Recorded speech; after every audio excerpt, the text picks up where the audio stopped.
Pas le temps d'arriver jusqu'au festival que déjà ils sont attendus par leurs fans dans cette librairie chambérienne. Comment? Vous ne connaissez pas les nombrils? C'est deux filles super bien habillées, super bien fringuées, super belles qui torturent un peu une fille, moins jolie. Puis que finalement la fille moins jolie, elle se rebelle et c'est bien. Des personnages créés à quatre mains par Marc Delaf et Maryse Dubuc. Je suis Delaf pour De La Fontaine, Marc. Je fais on fait le scénario à deux. Je fais les dessins, Maryse fait les couleurs. Et donc, Dubuc, c'est toi. Oui, c'est moi. Donc, collaboration très étroite. On est un couple dans la vie.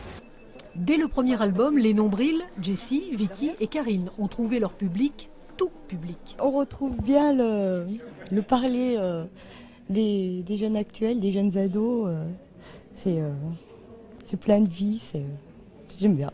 Marc Delaf et Maryse Dubuc viennent de Sherbrooke, au Québec. De la bande dessinée, de manuels scolaires, au dessin animé, en passant par les romans jeunesse, ils se sont rencontrés et les nombrils sont nés. Les nombrils, pour l'aspect, on voit le nombril des personnages parce que c'était beaucoup à la mode quand on a commencé la série.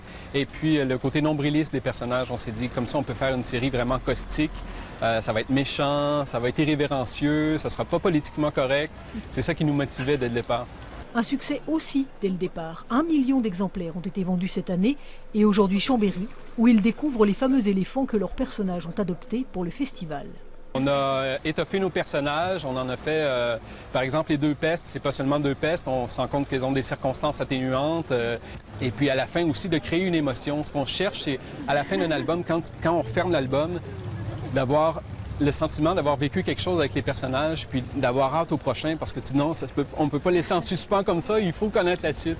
La suite, c'est un 6e album déjà en préparation, et plus tard, peut-être, une adaptation au cinéma. À suivre.